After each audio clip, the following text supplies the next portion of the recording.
Le scandale continue au sein de la paroisse de Valence. L'évêque du coin a décidé de ne pas arranger les choses. Ça va très loin. J'en ai parlé, on a encore plus de détails qu'avant. Mettez un pouce, abonnez-vous, vous allez voir que c'est extraordinaire. Ça a failli en venir aux mains. Tout ça dans le silence abyssal de l'évêque, qui a pas l'air de, je sais pas, il est censé être là pour s'occuper de sa paroisse, des paroisses, de sa zone géographique dédiée. Il a l'air d'être très occupé, trop occupé pour s'occuper de tout ça, et vous allez voir pourtant qu'il y en a des choses. C'est lui qui est à l'origine du bordel, donc effectivement, il fait comme si, je suis pas là, oula, je suis un fantôme. C'est normal, quand t'es l'initiateur du bordel, qui est en train de péter de partout, tu te tires. Voilà, et là, on attend. Les gens attendent sa venue, une réponse. Le gars, il se fait attendre. Paix liturgique aussi s'intéresse au scandale des chapelles perturbées par le gardien de la cathédrale de Valence sur ordre de son curé, affirme-t-il, en arguant que toute prière dans la cathédrale doit être soumise au bon vouloir du curé, puis à l'interdiction d'accès à la cathédrale aux fidèles de Notre-Dame, dans un abus si manifeste qu'il rappelle les spoliations d'églises pendant les guerres de religion ou la Révolution, où les fidèles étaient interdits d'accès à le culte supprimé. Non mais c'est ça, on en est, mais là ce qui est intéressant c'est qu'à l'époque de la Révolution française, c'est les gauchistes de l'époque, c'est les révolutionnaires qui empêchaient les fidèles d'accéder aux églises. Là, c'est directement le curé qui empêche des fidèles d'accéder à l'église. On est à un niveau jamais atteint. Au vu des abus manifestes contre les fidèles de la messe tridentine à Valence, et même les catholiques en général, il est temps que Rome intervienne pour rappeler à l'évêque et aux prêtres de Valence qu'ils sont, en théorie, catholiques. C'est vrai qu'ils ont l'air de l'oublier, on se dit, mais les gars, vous comprenez ou pas dans quelle équipe vous êtes ? Parce que vous interdisez à des fidèles catholiques d'accéder à une cathédrale, aux églises, à prier, à faire des chapelets. Alors, ça commence à se voir que vous êtes des traîtres. Ça commence à se voir que vous avez accepté 30 pièces d'argent. Ça commence un petit peu à se remarquer. Ça sent la charogne. Leur travail, c'est de permettre les activités cultuelles, aux fidèles de prier et d'avoir la messe qu'ils désirent, et non de leur interdire de prier dans leurs églises sous prétexte de leurs appartenances paroissiales, de leur option liturgique ou de tout autre prétexte. C'est cette même église qui invite des chamans, des gourous, je sais pas quoi, interdit des fidèles catholiques au sein de lieux cultuels catholiques. On dit c'est tiré par les cheveux quand même, On croit à chaque histoire absurde dans l'église, comme la nomination comme chancelier du diocèse de Toulouse par Monseigneur de Quirimel d'un curé auteur d'un viol sur un adolescent, qu'on a touché le fond. Mais à chaque fois, il se trouve quelqu'un, clergyman au vent, pour creuser encore et évidemment refuser d'assumer ses actes. Mais je crois que ça a été finalement annulé, cette élection. Je crois que ça avait fait tellement de bruit qu'ils sont revenus en arrière. Ainsi, dans le diocèse de Valence, à 15 mètres à vol d'oiseau de la maison où réside l'évêque, le gardien de la cathédrale a empêché des fidèles de prier le chapelet. Il précise la distance, 15 mètres, entre ce qui s'est passé et la maison où réside l'évêque, pour montrer qu'il est tout à fait en possession d'intervenir. Il n'est pas à 3 heures de route, etc. Il est sur les lieux, mais personne ne le voit, personne n'arrive à le contacter, silence radio.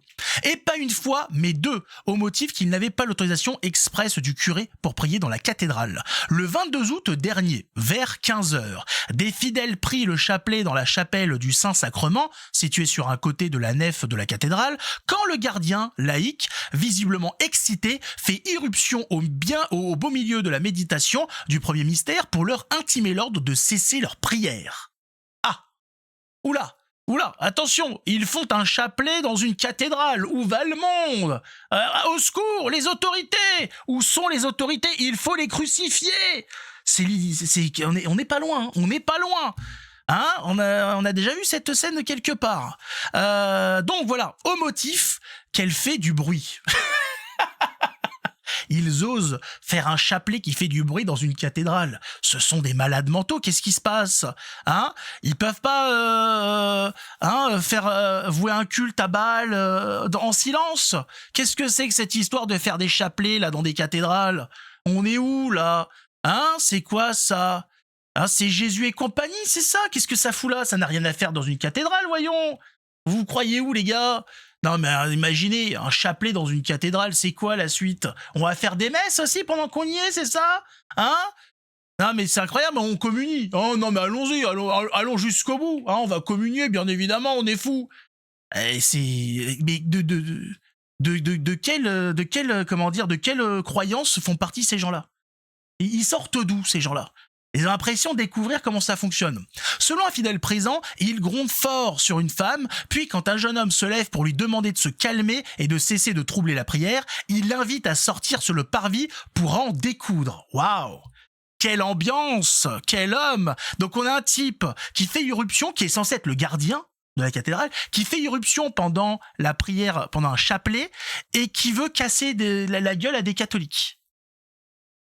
Eh ben, hein, c'est pas mal, c'est pas mal. Non, mais c'est sympa, on découvre des choses intéressantes. Hein, on aimerait bien avoir le patronyme de ce gardien, et on aimerait bien aussi avoir des informations sur le curé, et un peu plus d'informations sur l'évêque, parce qu'il y a des choses là. Hein. On aimerait savoir de quelle croyance ils font, de quelle croyance ils font partie, parce qu'ils ont pas l'air d'être très catholiques. Hein. Les fidèles continuent à prier, il finit par s'en aller. Bah oui, hein, qu'est-ce que tu veux faire? Tu crois que tu vas arrêter des gens? Tu crois que tu vas arrêter des catholiques en plein chapelet? On en a vu d'autres. Hein, on en a vu d'autres tout le long de l'histoire. Hein. Des fidèles écrivent au curé de la cathédrale, l'ex-vicaire général Guillaume Tessier, installé à la rentrée 2023 à la place du Père Fourel, à la tête de la paroisse centre de Valence, Saint-Émilien. Il se garde bien de répondre, mais le voilà au courant des faits. Effectivement, il y a un gros problème de communication au sein de ce diocèse, de cette paroisse. Mais bon, ils savent qu'il y aura pas de réponse, mais ils envoient comme ça, ils disent ça a été, voilà, au moins on a la preuve qu'il a été mis au courant. Comme ça, quand il viendra mentir, on lui mettra son nez dans son caca. Et ça va très vite le calmer. Hein. La raison lui commandait de raisonner son gardien et de lui rappeler que la cathédrale est la maison de Dieu, donc qu'il est impossible et opportun d'y empêcher les fidèles de prier, ou que du point de vue de la loi civile, il s'agit d'un édifice affecté au culte et ce sont des activités profanes qui y sont en principe interdites, pas les activités cultuelles comme les messes ou les prières. Il a choisi de légitimer la tentative d'interdiction de la prière. On attend de voir comment il légitime, comment il va expliquer son geste, comment il va nous expliquer qu'il est interdit de prier dans une cathédrale. Hein. Et si un scénariste avait trouvé un tel prétexte, il aurait été recalé dans le pire navet, mais dans le diocèse de Valence, c'est la réalité. La réalité est pire que la fiction. C'est vrai que c'est un mauvais film, malheureusement, c'est la réalité. Rebelote le 27 août. Parce que ça n'en finit pas. Hein.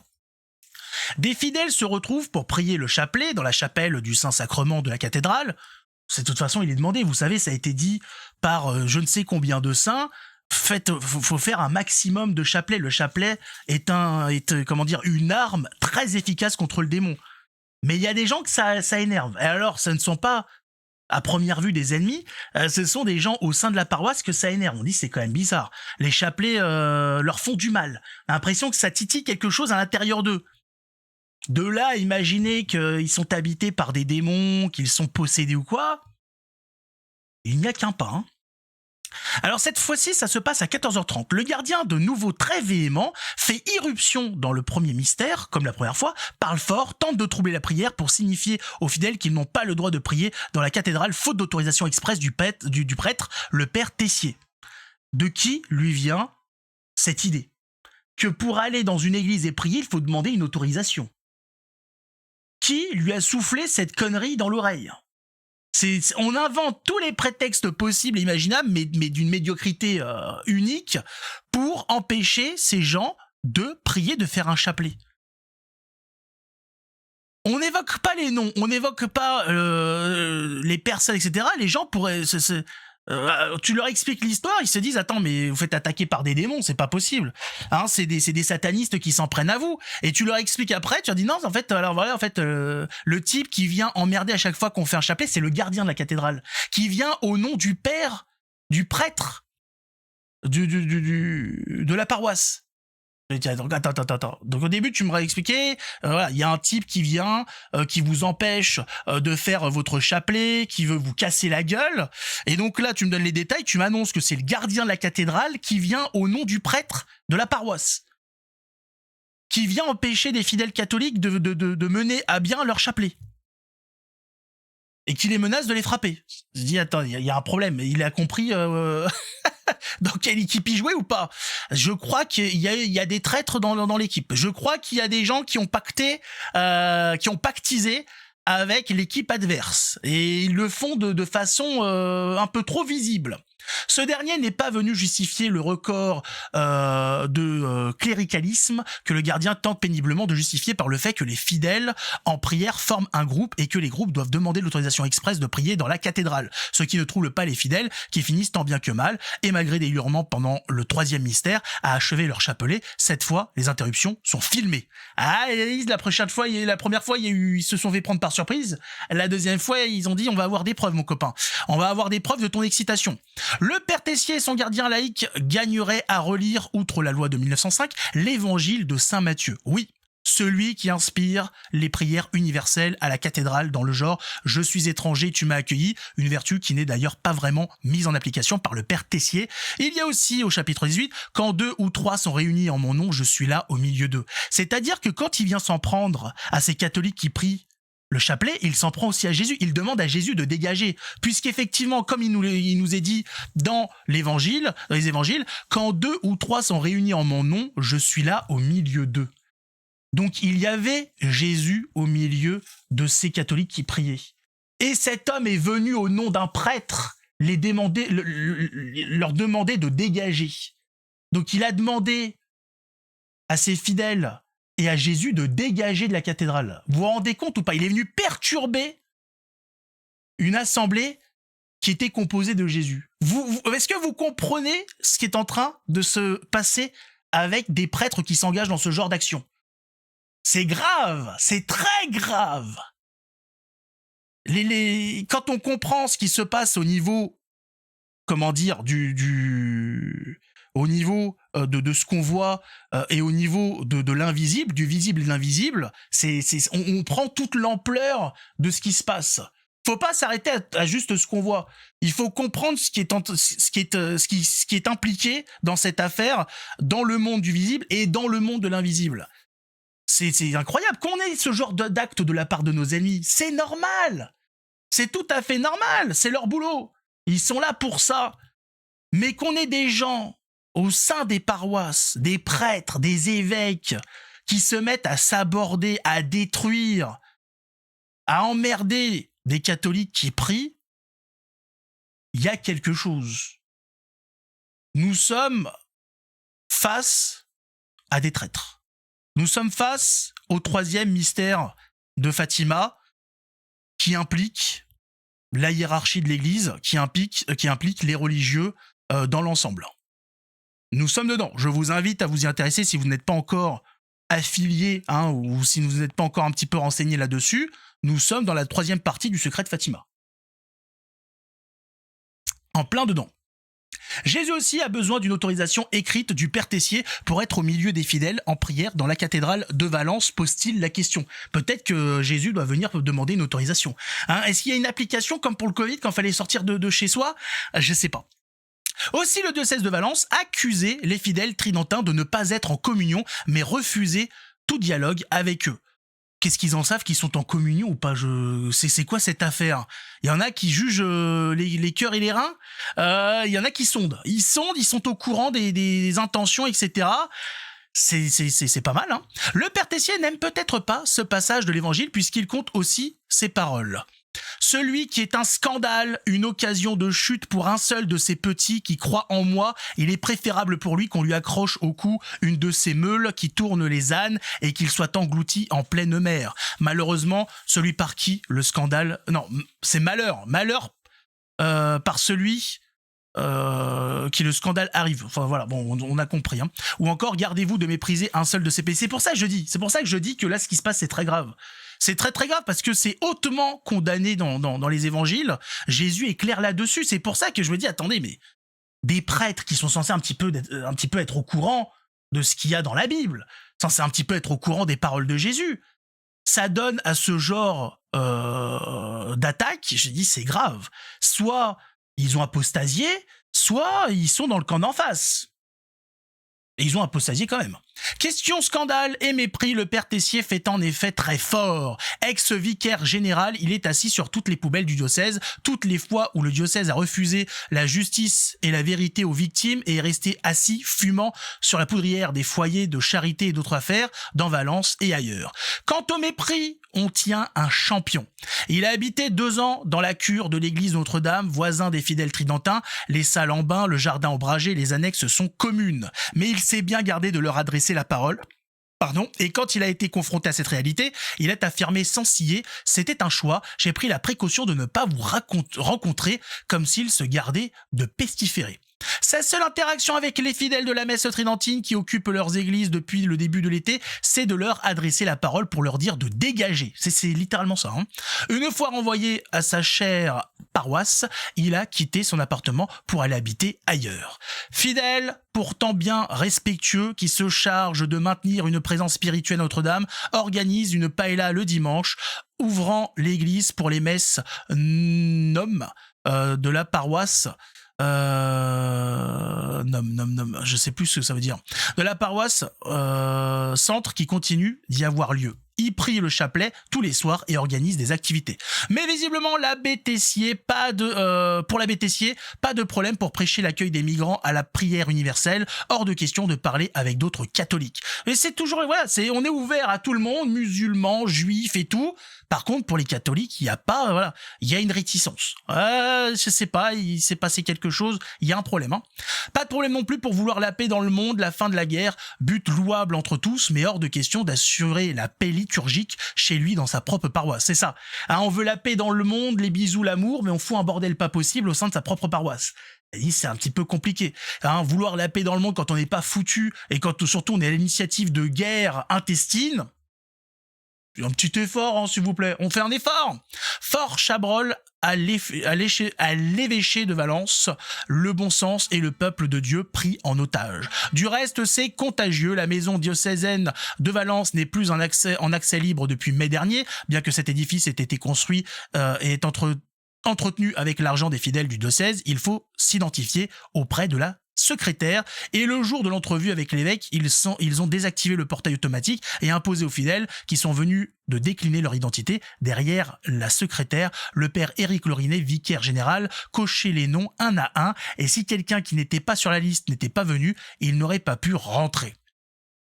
Un contrôle si démonstratif, si tatillon, tranche avec la réalité d'un diocèse en roue libre, sans identité, sans unité, et où le vicaire général, celui-ci ou le précédent, c'est leur boulot pourtant, peine même à contrôler les aumôniers de l'enseignement catholique. Comme le père Gédé, incardiné dans le diocèse de Paris, nommé aumônier de l'école Notre-Dame de la Plaine à Châteauneuf de Galore, est finalement suspendu en catastrophe après une dizaine de faits d'emprise et d'agression sexuelle quand les faits allaient être médiatisés.